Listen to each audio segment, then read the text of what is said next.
Ak je tvoj zámer naberať svaly, zlepšiť silu a celkovo výkon, tak určite klasika. Kreatín, aspoň 5 gramov denne, je jedno kedy, či ráno po jedle, či večer pred spaním, to je jedno.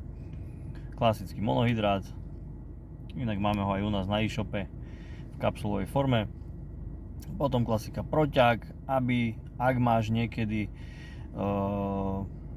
nedostatok bielkovín v strave, tak určite doplniť prostredníctvom proteínového prášku, nápoja, kľudne nejaký koncentrát, nepotrebuješ to hrotiť a ísť do izolátov a do hydrolyzovaných proťákov stačí klasický koncentrát, kde sú aj sacharidy, aj tuky v takom rozumnejšom pomere, hlavne je to aj cenovo normálne priateľné.